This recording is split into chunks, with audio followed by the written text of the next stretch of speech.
King of Gods. By Fast Food Restaurant, Kabanata 417. Pagpatay sa True Lord rank bilang Pain. Ang mga henyo mula sa tatlong sekta na nagbibigay pansin sa mga aksyon ni Zhao Feng ay nataranta. Ang arrow ni Zhao Feng noon ay maaaring ituring na maalamat. Ito ay tulad ng isang isda na umiiwas sa mga sanga ng towering triyaw at nakahanap ng landas ng buhay sa tuwing ito ay tila masulok. Anumang pag-atake mula sa towering triyaw ay maaaring sirain ang mga nasa True Spirit Realm at sa kapaligirang ito, ang arrow ni Zhao Feng ay tumama sa target nito. Ang gayong mga kasanayan sa pag-archery ay maaaring magpahanga sa mga normal na mamamana. Ang pagtama sa target ay hindi masyadong mahirap dahil sa God's spiritual eye, ngunit ang tunay na kahirapan ay hindi makapinsala sa bunga. Isang patak ng malamig na pawis ang lumitaw sa ulo ni Zhao Feng dahil sa pagod. Kung ang Triyaw Essence Fruit ay nasira, kung gayon ang arrow ni Zhao Feng ay magiging walang silbi kahit gaano pa ito kahusay. Kung masyadong maraming enerhiya ang ginamit, ang Luohao arrow ay mahuhulog sa kalagitnaan at hindi tatama sa target.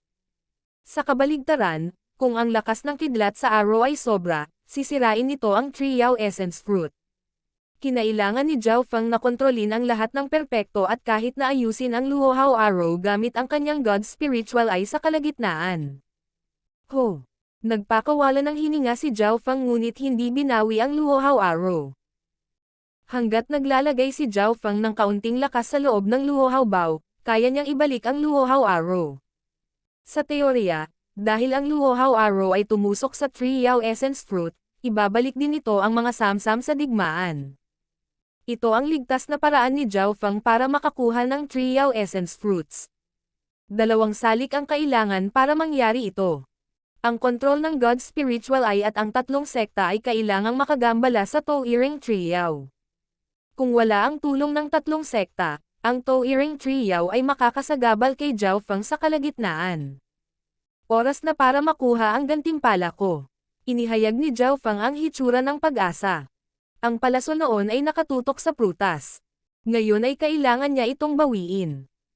Ang kahirapan sa pagbawi ng prutas ay bahagyang mas madali kaysa dati dahil ang kapangyarihan ng unang arrow ay kailangang kontrolado ng perpekto.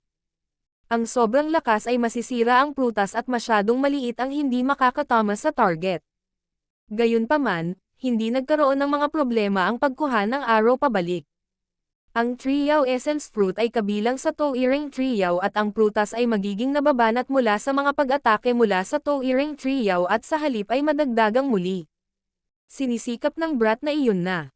Si Yuluo, na paparating mula sa likuran, ay tumingin sa Luohao bow sa kamay ni Zhao Feng pagkatapos ay sa Luohao arrow at kumislap ang kanyang mga mata. Bigla niyang naintindihan ang gustong gawin ni Zhao Feng sa kanyang Luohao bow.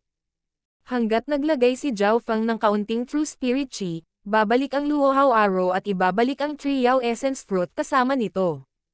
Napagtanto din ito ng lahat ng iba mula sa tatlong sekta. Ginagamit ng batang iyon ang pamamaraang ito para kunin ang mga prutas. Ang ilan sa mga henyo ng tatlong sekta ay naiinggit at naiinggit. Ang lakas ng buhay na nasa loob ng Triyaw Essence Fruit ay napakalaki. Isang prutas lamang ang makapagliligtas ng buhay ng isang tao. Sabi lang, ito ay ang kombinasyon ng prutas na salamin ng dugo at buhay na nagbabalik na damo at may 50 hanggang 60% enerhiya mula sa dalawa. Madali itong sumipsip at nakapagpapagaling ng ilang nakatagong pinsala. Kung ikukumpara dito, bagamat ang prutas na salamin ng dugo ay maaaring magpataas ng cultivation, malamang na mag-iiwan ito ng mga pinsala at masangkop para sa mga nagsasanay ng Dao of Blood. Hindi pinagsisihan ni Zhao Feng ang pagpili ng Earthian Poison Mushroom kaysa sa Bloodglass Fruit at ang Triyaw Essence Fruit na ito ay halatang masangkop kaysa sa Bloodglass na prutas para sa kanya. Bumalik. Nag-circulate si Zhao Feng ng ilang True Spirit Chi sa Luohao bow. Weng. Isang liwanag ang lumitaw sa Luohao arrow habang lumilipad ito pabalik kay Zhao Feng. Ginamit ni Zhao Feng ang God's spiritual eye upang matiyak na hindi ito nataman ng mga sanga at ang proseso ay mas madali kaysa sa pagbaril dito. Shoo! Bumalik ang Luohao arrow at nagdala ng Triyaw Essence Fruit kasama nito. Narito ang gantimpala. Gamit ang Essence Fruit na ito, mabilis akong makakalusot sa pinakamataas na True Mystic rank at pagkatapos ng ilang sandali, ang True Lord rank ay walang anumang hadlang. Tinanggaw ni Zhao Fang ang kanyang ulo bilang kasiyahan. Hindi niya kailangang ipagsapalaran ang tatlong True Lord ranks ngunit nakakuha rin siya ng Triao Essence Fruit. Sa sandaling ito, isang boses ang lumitaw mula sa likuran. Zhao Fang, magandang trabaho, tutulungan kita. So, ang saya at layuning pumatay ay sumilay sa mga mata ni Yu Luo habang siya ay sumugod. Nang marinig ito, nagdilim ang ekspresyon ni Zhao Fang at halos nagsimulang magmura. Ang kanyang posisyon ngayon ay lubhang kakaiba.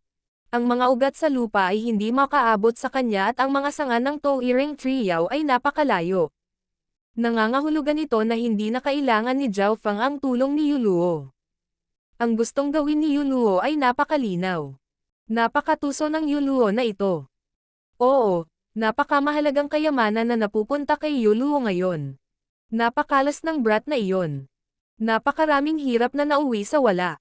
Ang mga henyo ng Blackcliff Palace at Moon Demon Palace ay nakaramdam ng panghihinayang at marami ang nag-iisip kung bakit hindi sila ang may ganitong swerte. Ang panig ng Pure Moon Spiritual Sect. Naunawaan din ng mga henyo ang intensyon ni Yu Luo at nakita ng ilan na ito ay walang kahihiyan habang ang iba ay natutuwa na makita ito. Hihihi.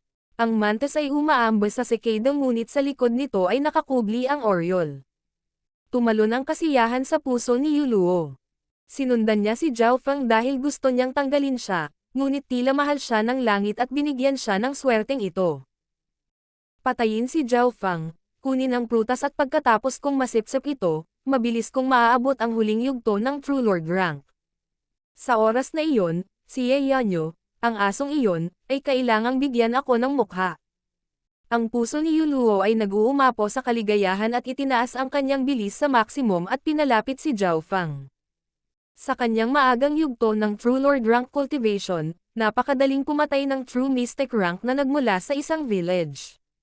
Sa kanyang mga mata, ang Triao Essence Fruit ay kanya na. Si Zhao Fang ay lumutang sa himpapawid, habang ang kanyang ekspresyon ay nagbago at ang kanyang mga iniisip. Ang pag-iwas kay Yu Luo ay madali para kay Zhao Fang ngunit kung gagawin niya iyon, hindi nito malulutas ang problema. Oh well, sa ngayon, ang Moon Demon Palace ay nawalan ng isang True Lord rank at ang Pure Moon Spiritual Sect ay masyadong malakas at maaaring hindi balansehin ang sitwasyon.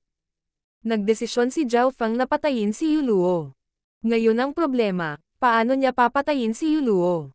Gamit ang mga nakatagong card ni Zhao Fang, hindi mahirap patayin si Yu Luo ngunit ang kahirapan ay kung paano patuloy na itago ang kanyang lakas at gawing aksidente ang pagkamatay ni Yu Luo upang walang maghinala kay Zhao Fang. Ang pagpatay sa isang True Lord rank ay hindi madali, lalo na kung mayroon silang pagkakaiba sa cultivation. Higit pa rito, kailangan ni Zhao Fang na gawin ito ng tahimik. Sa ilalim ng mga normal na sitwasyon, si Zhao Fang ay hindi maglalakas loob na isipin ang pagpatay sa isang True Lord rank bago ang Sacred True Dragon Gathering. Ayan na. Nagningning ang mga mata ni Zhao Fang nang makaisip siya ng isang plano. Sa katunayan, sa mga normal na sitwasyon, magiging mahirap gawin ito ngunit hindi imposibleng sisihin ang isang aksidente. So, lumipad pabalik si Zhao Fang patungo kay Yu Luo, na tila hindi napagtanto ang layunin ng pagpatay sa huli. Inilagay din niya ang Luohao Arrow ng medyo malapit sa lupa. Ang mga ugat ng Towering Triao ay maaaring umabot ng ilang milya at hindi nagtagal ay 10 yarda na lamang ang layo ni Zhao Fang mula sa tuktok ng lupa. 10 yarda ang halos nasa saklaw ng ugat ng Towering Triao. Hindi na bumaba pa si Zhao Fang dahil aatakehin siya ng mga ugat. Ang Triao Essence Fruit sa kanyang kamay ay parang liwanag sa dilim na tiyak na titignan ng Towering Triao. Sa sandaling ito, si Yu Luo ay 20 hanggang 30 yarda lamang ang layo mula sa Zhao Fang na isang napaka-epektibong lugar para sa pag-atake. Taga-nayon, mamatay. Ang gwapong mukha ni Yu Luo ay napuno ng lamig at baluktot. Itinaas niya ang kanyang kamay at isang transparent na talon ng buwan na 10 hanggang 20 yarda ang haba na pumutok kay Zhao Fang. Shua. Biglang naging dalawa ang figure ni Zhao Fang at perpektong naiwasan niya ang pag-atake ng Moonblade. Dalawang eksaktong Zhao Fang ang tumakbo patungo sa lupa. Bam! Sa pamamagitan ng pag-wave ng kanyang kamay, winasak ni Yu Lao ang isa sa mga Jiaofang at ang isa naman ay nagpakita ng gulat, halatang ang tunay na katawan, at mabilis na tumakbo sa direksyon ng Touiring Triao. Hindi maganda, kapag si Jiaofang ay napatay ng Touiring Triao, ang Triao Essence Fruit ay babagsak din. Malaking pagbabago ang ekspresyon ni Yu Luo habang hinahabol niya si Jiaofang. Kasabay nito, sa isang puno sa kagubatan, isang hindi nakikitang Jiaofang ang bumulong sa kanyang sarili. Yu Luo, dapat kang mamatay. Ang hindi nakikitang Jiaofang ay ang tunay na Jiaofang. Ang nagpahayag ng gulat noon ay ang tunay na Jiaofang, ngunit pagkatapos niyang ipakita ang hitsura ng gulat, lumikha siya ng isang Yin Shadow Doppelganger habang ang kanyang tunay na katawan ay naging invisible. Sa puntong ito, halos maabutin ni Yu Luo ang Yin Shadow Doppelganger ni Jiaofang. Eye of Heart. Ginamit ni Jiaofang ang Eye of Heart habang siya ay hindi nakikita at pinalaki ang kasakiman at pagnanasa sa isip ni Yu Luo. Ang bagay ay ang likod ni Yu Luo ay nakatalikod sa tatlong sekta at hindi nila makita ang pagbabago sa kanyang mukha.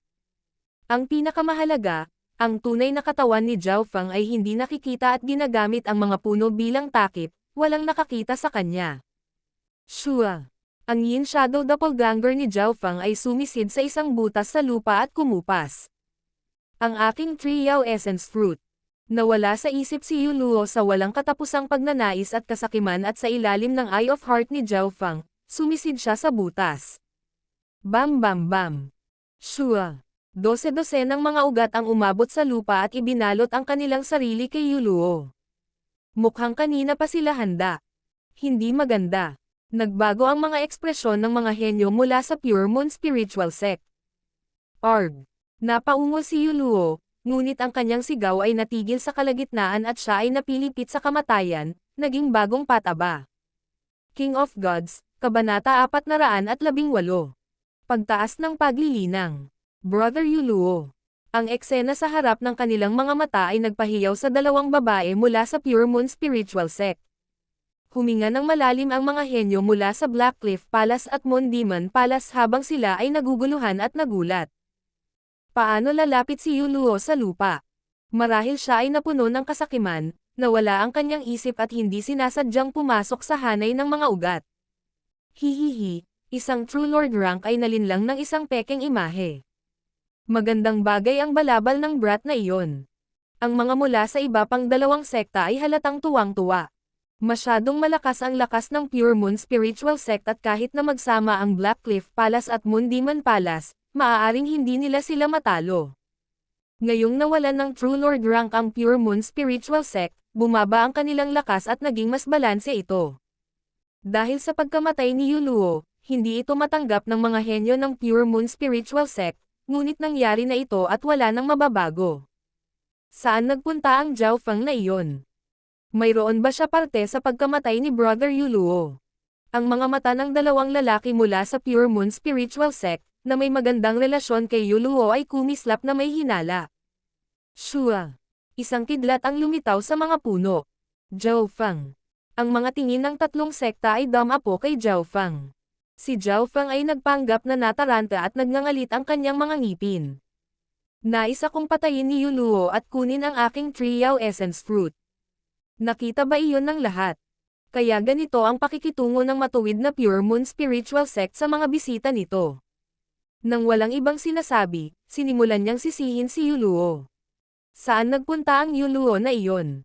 Mabilis na lumapit si Jiaofang sa panig ng Pure Moon Spiritual Sect. Ang mga ekspresyon ng mga mula sa Pure Moon Spiritual Sect ay pangit at ang mga mukha ng dalawang batang babae ay maputlang puti. Brother Yu Luo. Siya. Namatay siya sa puno. Sabi ng isa sa mga babaeng mas pamilyar kay Jiaofang sa nanginginig na tono. Ano? Napatay ba siya ng Touiring Triao? Nag-iwan lang ako ng doppelganger na sinusubukang iligtas ang sarili ko. Paano siya namatay? Nagkunwaring hindi naiintindihan ni Jiaofang.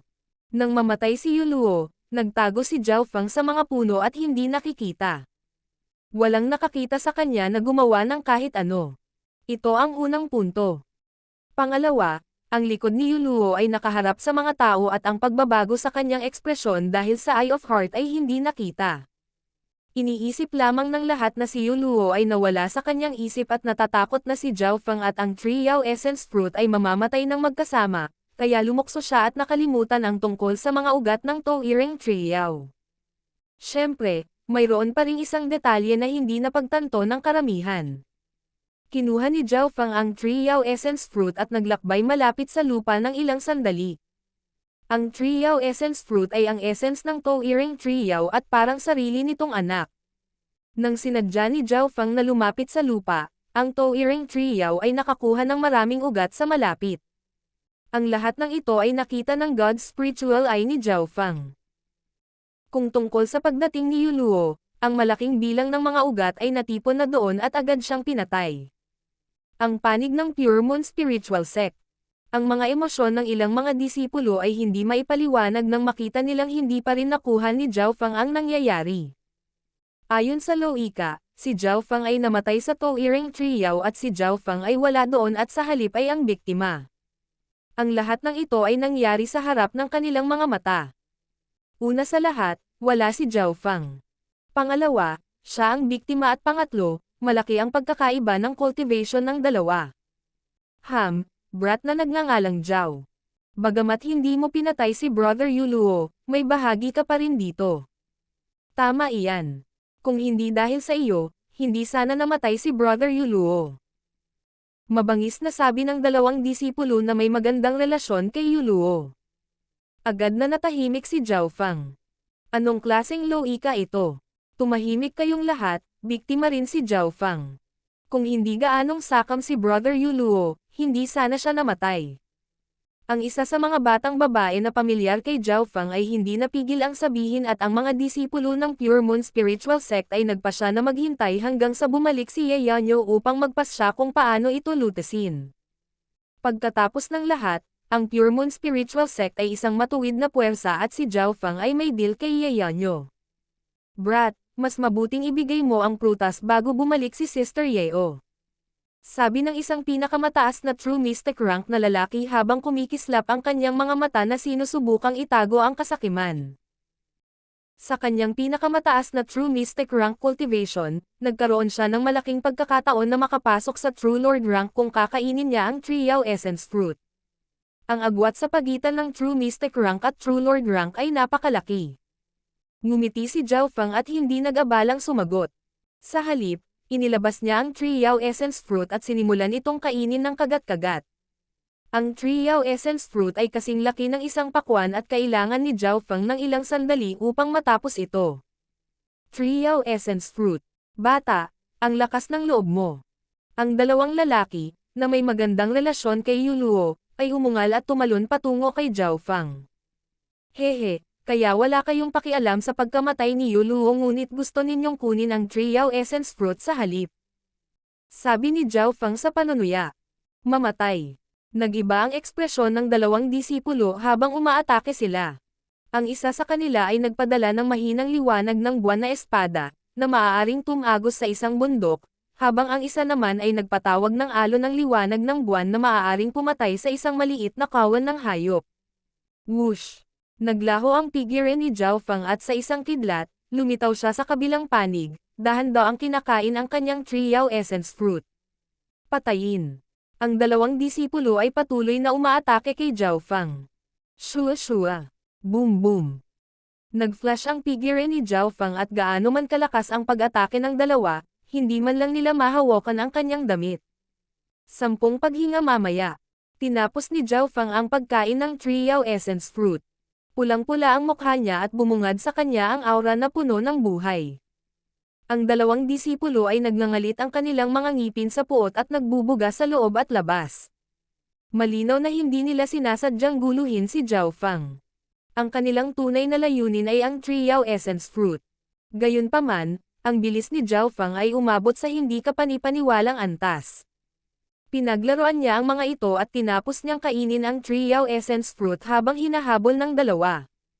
Kapag natapos na ni Zhao Feng ang pagkain ng Triao Essence Fruit, muling tataas ang kanyang lakas at wala silang kapangyarihang makagambala.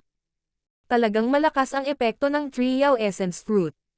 Naramdaman ni Zhao Feng ang kanyang sarili na napuno ng buhay at ang kanyang buong katawan ay nalinis. Ang kanyang mental energy level ay nagbigay daan sa kanya na sumipsap ng maximum na dami ng enerhiya mula sa Triao Essence Fruit. Kung ito ay isa pang normal na True Mystic rank, aaksayahin nila ang hindi bababa sa 80% ng Triao Essence Fruit o kakainin ito ng hiwalay. Gayunpaman, upang paikliin ang gulo, kinain ni Zhao Feng ang lahat ng ito ng sabay-sabay sa harap ng mga tao.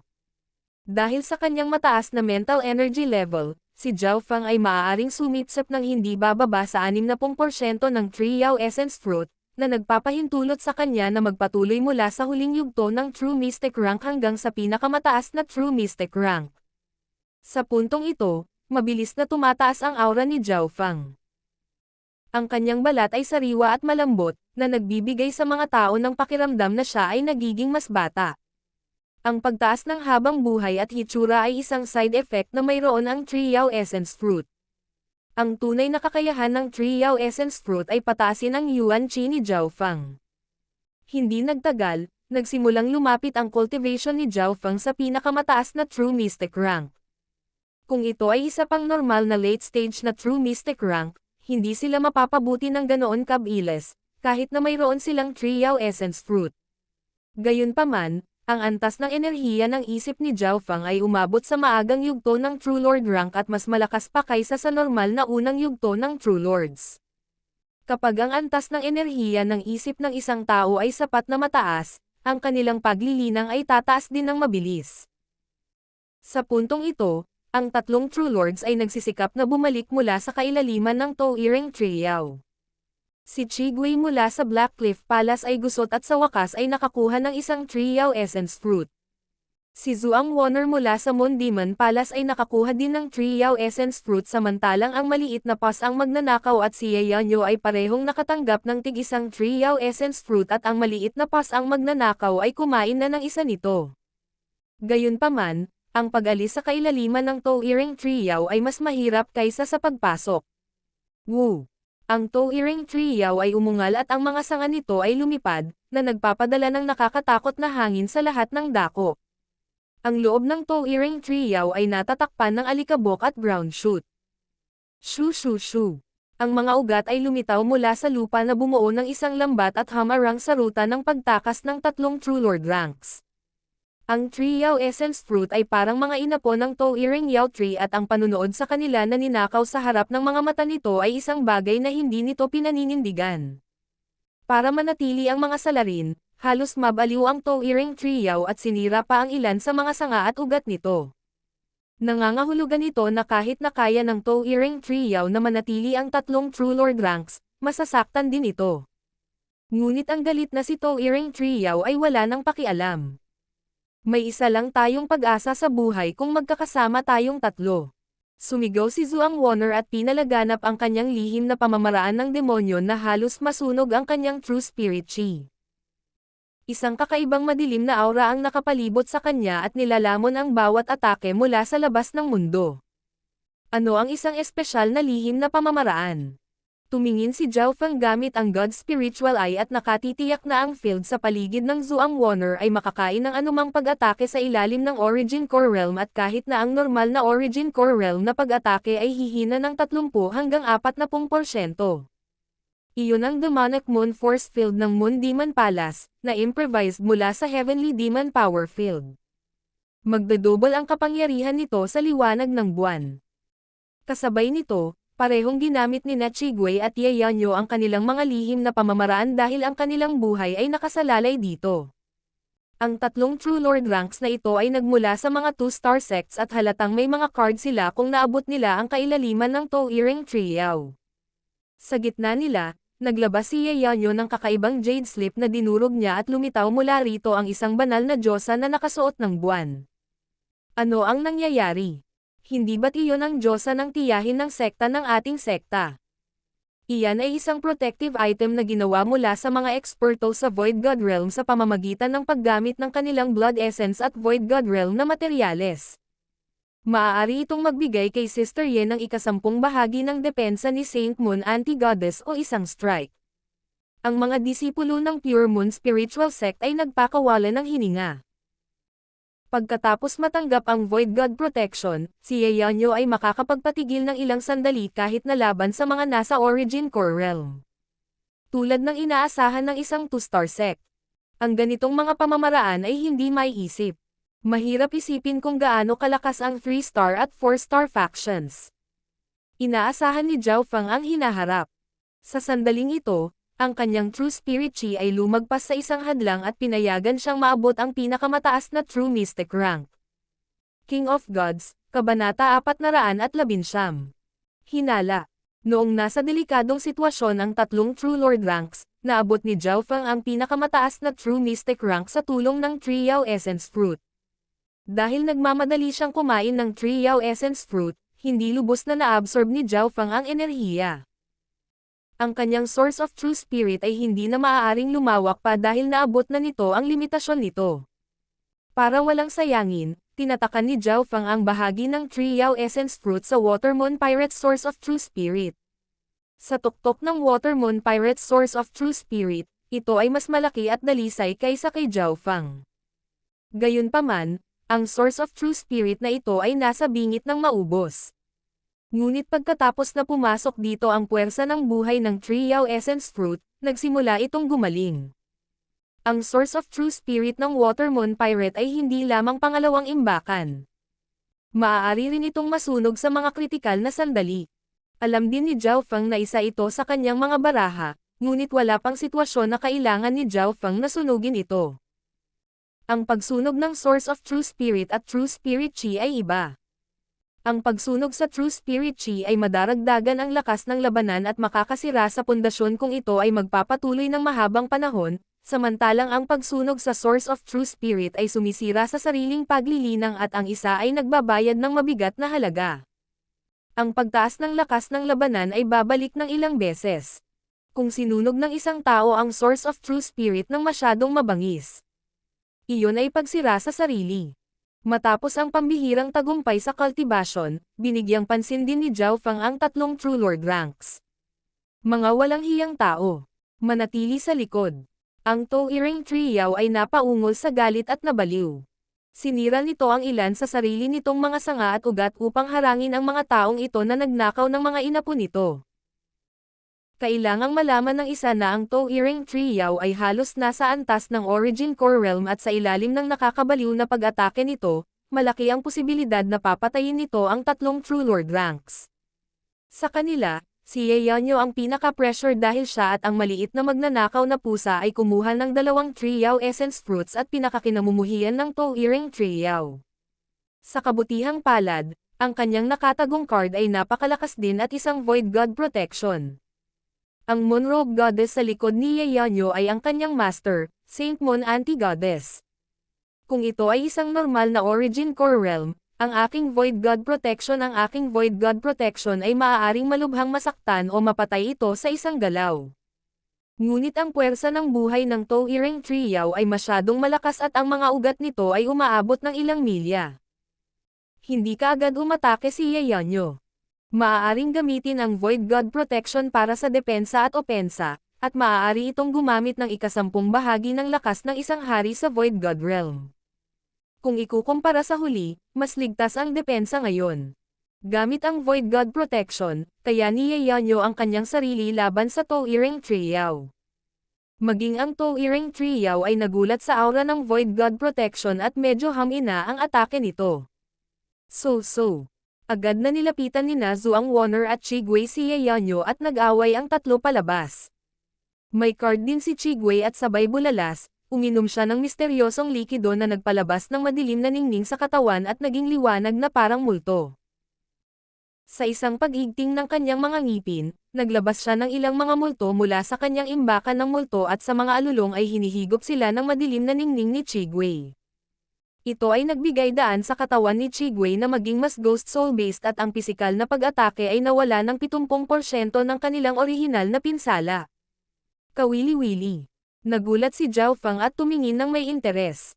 Bagamat nakikita niya ang ilang detalye, hindi niya maintindihan ang proseso. Ilang sandali pa, ang tatlong True Lord ranks ay sa wakas ay lumaban sa kanilang paraan. Ang Toiring Trio ay nagbayad ng malaking halaga ngunit hindi niya nagawang panatilihin ang tatlong True Lord ranks. Kung tutuusin, ang mga puwersa sa likod ng tatlong True Lord ranks na ito ay 2 star na sekta kung saan sino man sa kanila ay maaaring magwalas sa Azure Flower Continent. Ang Panginoon ni Yeonyo ay kahit isang hari sa Void God Realm. Napabuntong hininga si Zhao Feng sa kanyang puso. Maaaring siya ay isang napakahusay na kababalaghan sa Azure Flower Continent. Ngunit sa gitna ng mga henyo na may mas mahusay na mapagkukunan, kasanayan, pamana. Sa bawat aspeto, higit pa sila sa mas mataas na antas kaysa sa 10 Great Clans ng Azure Flower Continent. Dahil nagamit ko na ang Void God Protection, kung gayon maaari ko ring gamitin ang lahat. Nanlamig ang mukha ni Yeonyo nang tumalikod siya at itinuro ang kanyang mga daliri sa Jade. Weng. Ang Moonrobe Goddess sa likod niya na bahagyang kupas ay kumislap sa hangin at nagdala ng mapangwasak na kapangyarihan dito. Ang Heaven Earth Yuan Chi sa loob ng 100 milyang radius ay agad na nagsimulang magtipon tulad ng pagtaas ng tubig at tila lumitaw ang isang Diyos. Itong aura. Tumalon ang puso ni Zhao Feng at maging ang kanyang God's spiritual eye ay nanginag. Sa harap ng napakalaking Heaven Earth Yuan Chi na ito, pakiramdam ng mga henyong naruroon ay kasing liit sila ng mga langgam. Ang bawat isa ay nakadama ng presyon na bumababa sa kanilang kaluluwa. Kahit ang malakas na pinagmumula ng mental energy ni Zhao Feng ay nanginginig at hindi makagalaw. Boom! Isang malakas na pagsabog ang tumunog sa buong kanyan. Nakita ni Zhao Feng ang figure ng Diyosa na nakadamit ng buwan na nakipag-away ng husto sa Toiring Trio. Ang Toiring Trio ay napaungol sa takot at pinoprotektahan ang sarili gamit ang mga sanga nito habang naglalabas ito ng malutong na berdeng ilaw na sumalungat sa Void God Protection. Kaagad pagkatapos nito, isang nakakasilaw na liwanag ng buwan ang nagliwanag sa lahat sa loob ng ilang milya at nagpadala ng isang sabog ng airwave sa 10 milya. Hindi maganda. Ang mga disipulo ng tatlong sekta ay lahat ay gumamit ng kanilang True Spirit Chi o mga lihim na pamamaraan upang protektahan ang kanilang sarili. Anong mapangwasak na kapangyarihan? Ang mga labi lamang nito ay maaaring pumatay sa mga normal na true human ranks. Inilipat ni Zhao Feng ang kanyang True Spirit Chi at bumuo ng isang layer ng kidlat sa paligid niya. Gayunpaman, kahit noon pa man ay naramdaman niyang mahirap itong harangan. Sa mga henyo ng tatlong sekta, mahigit kalahati ang nasa pinakamataas na True Mystic rank at mayroon silang sariling mga lihim na diskarte o armas na nagpapahintulot sa kanila na harangan ito. Ang alon ay tumagal ng 3 paghinga bago hamina at lahat ay nagpakawala ng hininga at tumangala, nakita nilang lahat sa loob ng 10 milya ay natatakpan ng usok. Ang suntok noon ay sapat na upang wasakin ang isang maliit na lungsod noon at ito pa rin noong ang Void God Protection ay nawalan ng higit sa kalahati ng kapangyarihan nito. Sa kasagsagan nito, ang isang suntok mula rito ay malamang na pumatay sa isang Origin Core Realm Sovereign. So. Ang tatlong True Lord ranks ay lumipad pabalik at nagtipon pabalik kasama ang kani-kanilang mga henyo. Ang paglipat noon ay sapat na upang masugatan ang Toiring Trio, ngunit hindi sapat upang patayin ito.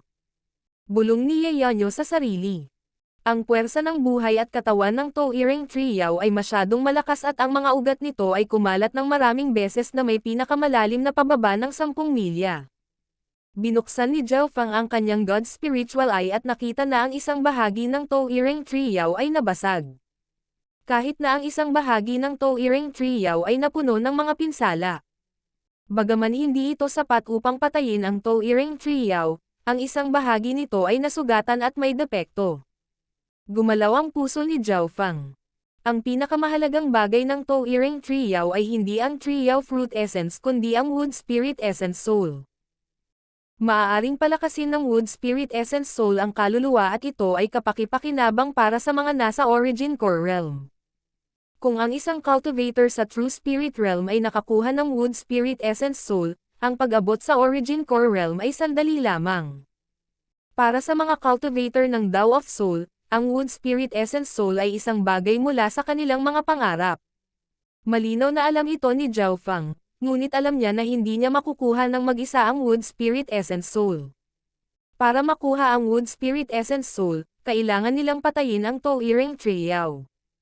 Ngunit maaaring magdesisyon ang Towering Trio na sirain ang Wood Spirit Essence Soul bago ito mamatay. Sa sandaling ito, ang tatlong True Lord ranks ay nasugatan at walang lakas para salakayin ang Towering Trio. Sa kanila, si Chigwei ang may pinakamabigat na pinsala. Ang misteryosong ambon na kanyang ininom at sikretong pamamaraan na ginamit niya ay naging isang kalahating solidong kalahating walang laman na estado. Maging si Yeonyo, na may pinakamahinang pinsala, ay mas nasugatan kaysa sa labanan sa kuweba noon. Saan nagpunta si Yuluo? Naramdaman ni Yeonyo na may mali at malungkot na ikinwento ng mga henyo ang kwento ng pagkamatay ni Yuluo ngunit hindi sinasadyang sisihin si Zhao Fang. Pagkatapos ng lahat, nakita ng lahat ng mga henyo kung paano namatay si Yuluo. Sa personalidad ni Yuluo, posibleng subukan niyang patayin si Zhao Fang at nakawin ang kanyang mga kayamanan. Ngunit ang isang True Lord rank ay nalinlang ng isang doppelganger at napunta sa saklaw ng mga ugat ng Towering Trio. Higit pa rito, si Yuluo ay hindi isang taong padalos-dalos. Nagsalubong ang mga kilay ni Yeonyo at kalahati lang ang naniwala. Ang kanyang matatalas na mata na tila tumutusok sa anumang bagay ay nakasurvey kay Zhao Fang. Kung ito ay isang tao na nagkasala, sila ay hindi mapalagay at anumang pagbabago sa kanilang mga emosyon ay makikita ni Yeonyo. Gayunpaman, parehong kalmado ang panloob na puso ni Zhao Fang at ang panlabas na emosyon at walang nakikitang kaina-hinala si Yeonyo. Nagsimulang mag-isip si Yeonyo. Pakiramdam niya ay hindi ganoon kadali ang pagkamatay ni Yuluo. Bagamat tiyak na si Yuluo ay hindi direktang pinatay ni Zhao Fang, ang huli ay maaaring may koneksyon pa rin dito. Pagkatapos ng lahat, si Zhao Fang lamang ang malapit kay Yuluo. Walang nakakita kay Zhao Fang na kumilos bago namatay si Yuluo at sa oras na iyon ay hindi siya nakikita. Ibig sabihin walang nakakita sa kanya na gumawa ng kahit ano. Nagsimulang mag-isip si Yeonyo at nakakita ng ilang kaina-hinalang punto. Nakita din ng God Spiritual Eye ni Zhao Fang ang pagbabago ng emosyon ni Yeonyo. Ang babaeng ito ay napakatalino at kahit na matagumpay siyang nalinlang ng maliit na pas ang magnanakaw, maaari pa rin siyang maghinala. Nalaman ni Zhao Fang na kahit na ang mga gantimpala ng kanyang plano ay lumalaki, ang panganib na malaman ay tumataas din. Lihim siyang nagpasya na kung walang mas malaking kapalaran, tatakas siya palayo kay Yeonyo. Sa puntong ito ng panahon. So. Mula sa himpapawid ay nanggaling ang tunog ng paglipad at sa gitna nila ay isang True Lord rank aura na hindi mas mahina kaysa kina Yeonyo at Zhuang Wonner. Mahigit isang dosenang figure ang lumitaw sa mga ulap. Hindi maganda, mas maraming reinforcement mula sa Pure Moon Spiritual Sect. Nagbago ang mga ekspresyon ng Moon Demon Palace at Blackcliff Palace. Iniskan ng mga mata ni Zhao Fang ang mga figure at ang grupong ito ay mas malakas pa kaysa kay Yuluo. Ang pinuno ay isang mystic robe na kabataan na ang cultivation ay tila nakarating lamang sa huling yugto ng True Lord rank hindi pa matagal na ang nakalipas. Isa sa mga dahilan kung bakit ko pinatay si Yuluo noon ay dahil ang lakas ng Pure Moon Spiritual Sect ay masyadong malakas at maaaring makagambala sa balanse. Anuman ngayon ang isa pang late stage na True Lord rank ay dumating. King of Gods, Kabanata 420. Hakbang-hakbang ng panganib. Ang Pure Moon Spiritual Sect ay talagang karapat-dapat na maging isang 2.5 star sect na mayroong 5 sa 10 True Lords. Alam ito ni Zhao Fang at sa makatuwid, pinatay niya si Yuluo para balansehin ang tatlong sekta. Sino ang mag-aasam na hindi na magtatagal pagkatapos ng kamatayan ni Yuluo? Ang isa pang True Lord rank ay nagmula sa Pure Moon Spiritual Sect na mas malakas pa sa paglilinang ng huling yugto ng True Lord rank at karamihan sa mga reinforcement ay nasa pinakamataas na True Mystic rank. Si Brother Li Hong. Si Brother Li Hong ay malamang na nakatagpo ng ilang kapalaran sa ruins o kung hindi paano niya naabot ang huling yugto ng True Lord rank. Ang inggit at kagalakan ay nakasulat sa mga mukha ng mga henyo ng Pure Moon Spiritual Sect. Bago sila pumasok sa ruins, ang ranking ni Li Hong sa 10 True Lord rank ay medyo malayo at mas mababa pa kaysa kay Yuluo. Gayunpaman, pagkatapos maabot ang huling yugto ng True Lord rank, ang ranking ni Li Hong ay malapit kay Zhuang Wonner at Yeonyo. Li Hong, dumating ka sa tamang oras. Kailangan natin ng mas maraming tao ngayon. Ngumiti si Yeonyo na parang puting lotus na namumulaklak. Sa puntong ito, ang mga tingin ng lahat ay dumapo sa Mystic Robe True Lord rank, si Lee Hong. Ang pag-abot ni Lee Hong sa huling yugto ng True Lord rank at pagdadala ng mga reinforcement ay nagpalakas sa moral ng Pure Moon Spiritual Sect. Gayunpaman, ang mga ekspresyon ng mga mula sa Moon Demon Palace at Blackcliff Palace ay solemn na. Ang Pure Moon Spiritual Sect ay mayroon na ngayong isa pang late stage na True Lord rank. Magiging pareho ba ang henerasyong ito sa mga nauna?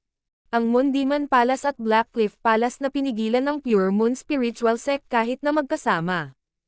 Bulong ni Chigwei sa sarili habang lumalamlam ang puting liwanag sa kanyang mga mata. Ang panig ng Moon Demon Palaces. Ang pinakaproblemadong mga henyo ng Pure Moon Spiritual Sect ay sina Yeonyo at Lu Tianyi. Naabot na ni Lu Tianyi ang kalahating hakbang na Origin Core Realm at hindi matatalo dito. Ang simbolo ng madilim na buwan sa noo ni Zhuang Wonner ay kumislap habang ang kanyang purple na buhok ay umihip sa hangin. Ang Pure Moon Spiritual Sect ay may 2 sa 3 pinakamalakas na True Lords at ang lakas ni Lu Tianyi ang pinakamataas na walang duda. Parehong hindi niya kapareha sina Yeonyo at Zhuang Wonner. Ang tanging bagay ay hindi pa nagpapakita si Lu Tianyi. Pinangunahan ng Mystic Robe Lee Hong ang kanyang grupo para makipagkita kay Yeonyo. Sister Ye, naakit ako dito ng Void God Protection at talagang natagpuan ko kayo rito. Bagamat mahiyain si Lee Hong, magalang pa rin siya kay Yeonyo.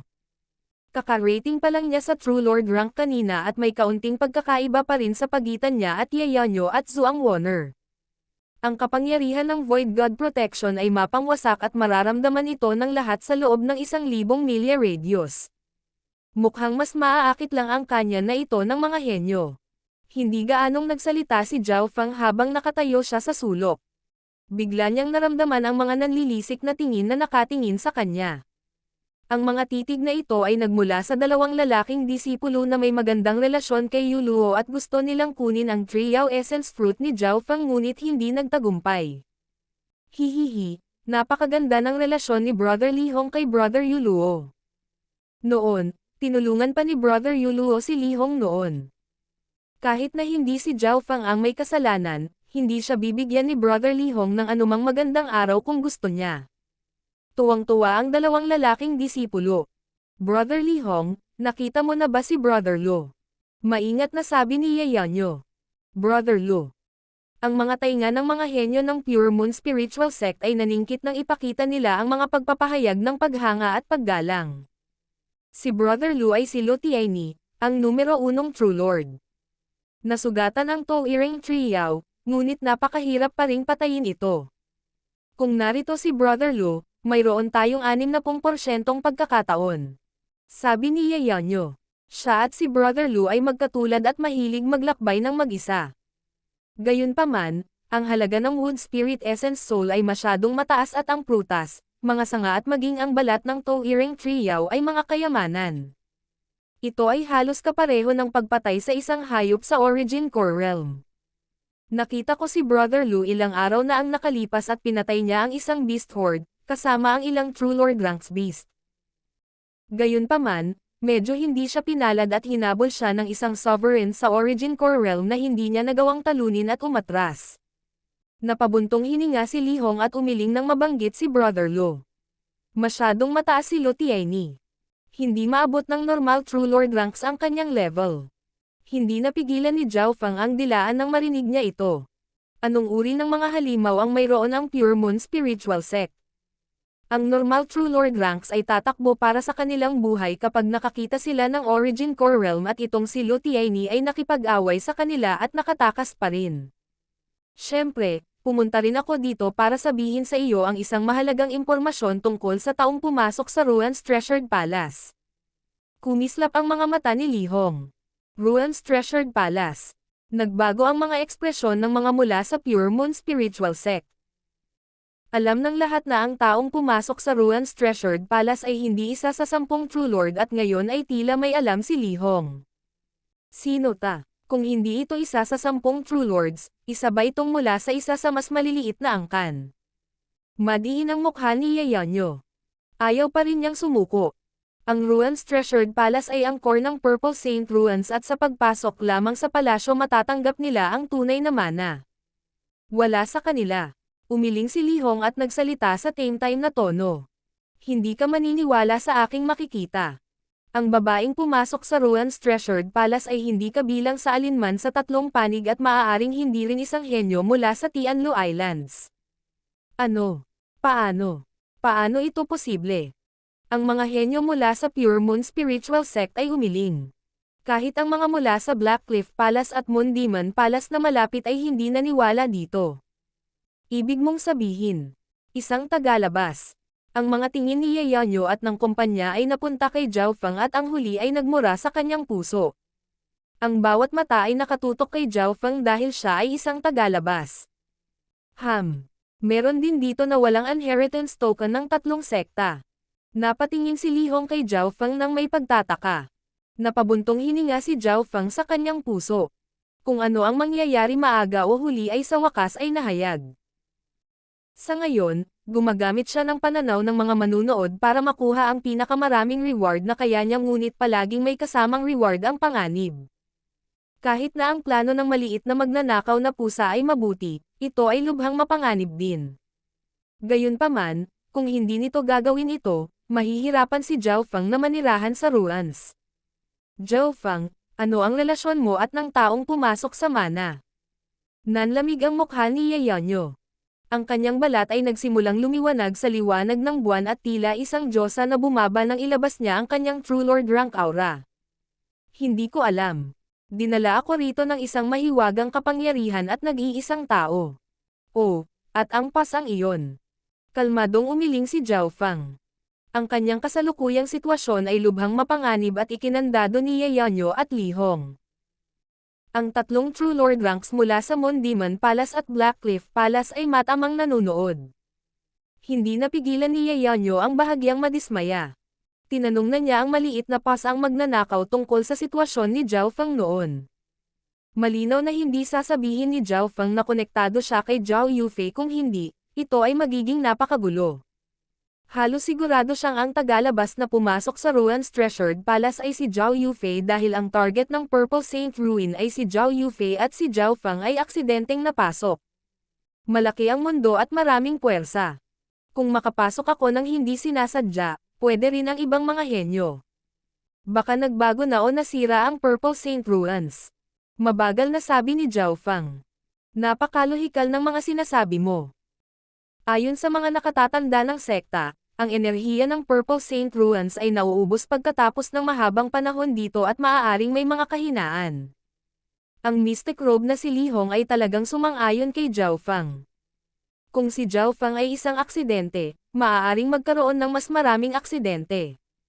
Sa totoo lang, pinangangasiwaan ni Zhao Feng ang tanikala ng pag-iisip ng lahat. Hanggat wala siyang kinalaman sa babaeng pumasok sa Ruan's Treasured Palace, hindi matitinag ang pakikitungo niya kay Yeonyo. Pagkatapos ng lahat, sa grupong ito ngayon, si Yeonyo pa rin ang namumuno sa Pure Moon Spiritual Sect. Mukhang kailangan kong makipaghiwalay sa mga taong ito sa lalong madaling panahon o kung hindi kapag dumating si Lu Tianyi na unang nakarerango, ang sitwasyon ay wala sa aking kontrol. Nagplano si Zhao Feng. Sa puntong ito, nalaman ni Zhao Feng na ang dalawang lalaking disipulo na medyo magaling kay Yu Luo ay lumapit kay Li Hong at nagsabi ng isang bagay sa mababang tono. Yu Luo ay patay. Nanginig ang puso ni Li Hong. Ang biglaang balitang ito ay nagparamdam sa kanya na para siyang nahulog sa bangin. Si Yu Luo ay isang taong nakaranas ng sakit kasama niya. Sa simula, medyo malakas si Yu Luo sa sect at inalagaan si Li Hong na kakapasok lang. Sa isang pagsubok, nailigtas pa niya ang buhay ni Li Hong at ang huli ay lubos na nagpapasalamat kay Yu Luo. Ang dalawa ay napakalapit at batid na si Yu Luo ay namatay, si Li Hong ay tila natama ng kidlat at natulala. Gago, mukhang nauubos lahat ng swerte ko. Medyo maganda ang relasyon ni Li Hong at Yu Luo. Naramdaman ni Zhao Feng na may mangyayaring mali. Sa wakas ay naunawaan na niya kung bakit ang dalawa ay tuwang-tuwa sa kanya. Dahil alam niyang namatay na si Yu Luo, ang puso ni Li Hong ay tila naputol at napaungol siya patungo sa langit. Siyempre, bilang isang dalubhasa sa True Lord rank, hindi nagtagal ay nakontrol niya ang kanyang emosyon. Pag-usapan ang mga detalye. Ang kanyang mga mata ay malamig na sumulyap kay Zhao Feng habang nagsimula siyang magtanong ng mga detalye. Dahil alam niyang namatay si Yu Luo dahil sa paghabol kay Zhao Feng, nanlamig ang mukha ni Li Hong at nagsimulang mamula ang kanyang mga mata sa layuning pumatay. Brat, wala akong pakialam kung pinatay mo si Yu Luo o hindi, ngunit kung hindi dahil sa iyo, hindi siya namatay. Kinagat ng mga ngipin ni Li Hong ang kanyang mga labi at nagsimulang damyugo ang mga ito habang ang kanyang mga mata ay puno ng puot. Isang malakas na surge ng True Lord rank aura ang lumabas mula sa kanya at ang alon ng asol na kidlat ay lumitaw sa hangin. Ang kidlat mula rito ay mas malakas pa kaysa sa lightning inheritance ni Zhao Feng. Ang lihong na ito ay nilinang ang landas ng kidlat at pinagsanib ang tubig at kidlat. Ang mga kasanayan mula sa kanyang two-star sect ay mas malalim kaysa sa lightning inheritance. Mas delikado iyon, mas mahinahon si Zhao Feng habang ang kanyang God spiritual eye ay naging matalas.